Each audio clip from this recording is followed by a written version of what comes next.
more effective use of Albany in Cornwall.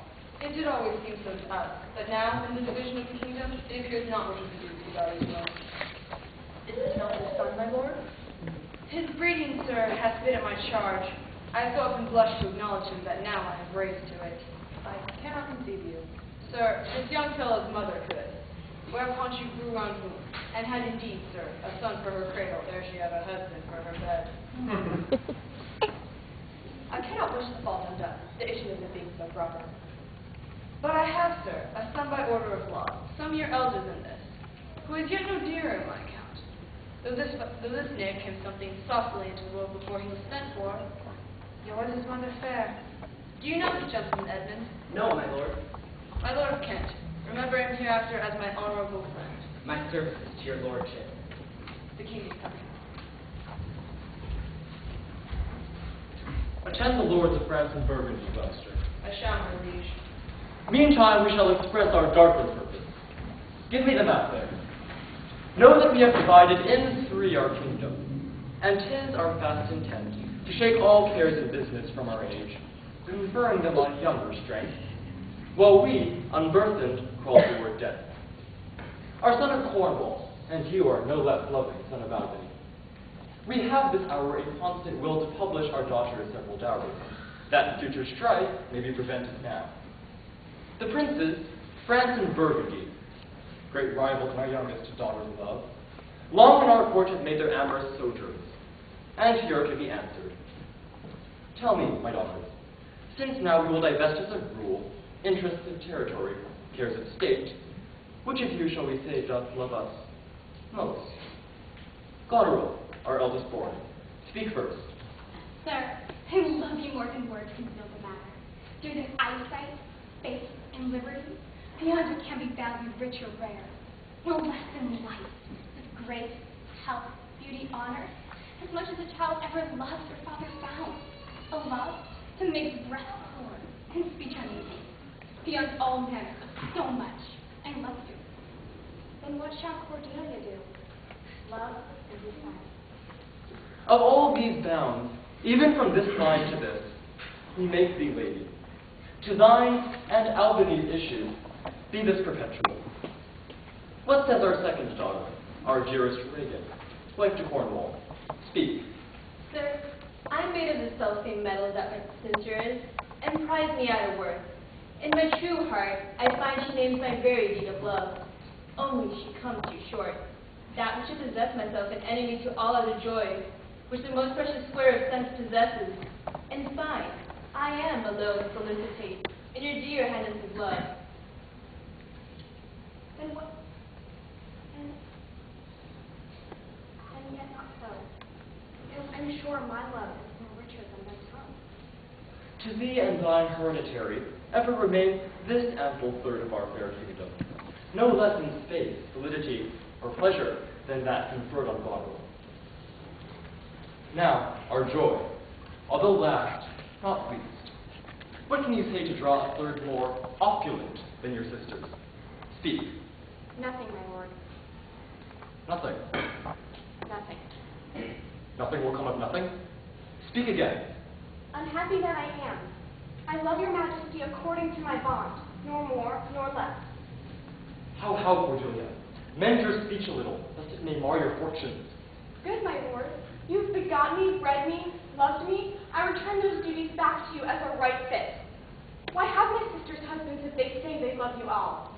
Happily, when I shall wed, that lord whose hand must take my place will take half my love with him, half my care and duty. Surely, I shall never marry like my sisters, to love my father all. But goes thy heart with this? Aye, good my lord. So young and so untender?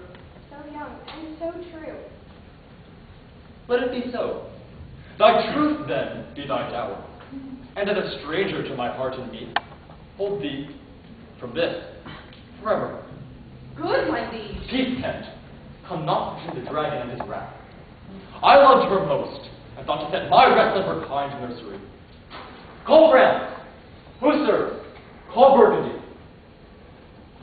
Cornwall and Albany, with my two daughters' dowers, digest this third. Let pride, which he calls plainness, Marry her. I do invest you jointly with my power. Ourselves, by monthly course, with reservation of 100 nights, by you to be sustained, shall our abode make by due turn. Only we shall retain the name, and all the additions to a king.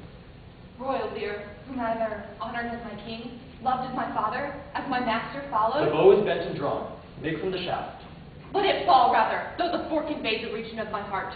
Be content mannerly when Lear is mad? What wilt thou do, old man? Reverse thy doom, and in thy best consideration check this hideous rashness.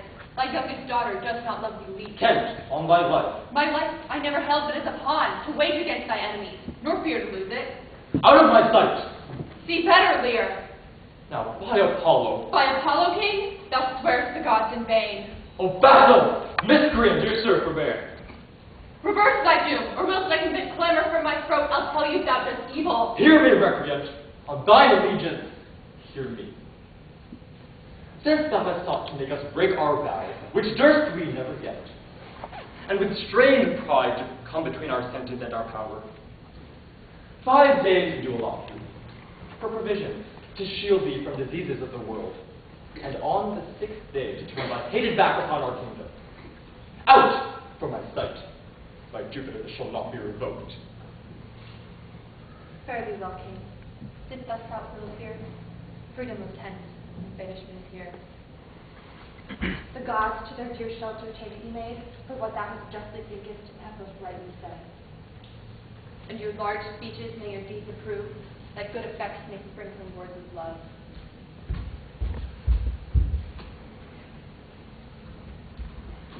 Here's France and Burgundy, my noble lord. My noble lord of Burgundy, we first address towards you, what, in the least, would you require in present dower with her, or cease your quest of love? Most royal majesty, I crave no more than what your highness offered, nor will you tender less.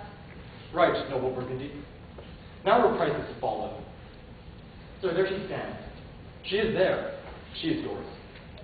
I know no answer. Will you, with those infirmities she owes, dowered with our curse and strangered with our oath, take her or leave her? Pardon me, royal sir. Election makes not up on such conditions. Then leave her, sir. For by the power that made me, I tell you all her wealth. As for you, great king, I would not from our love make such a stray to match you where I hate.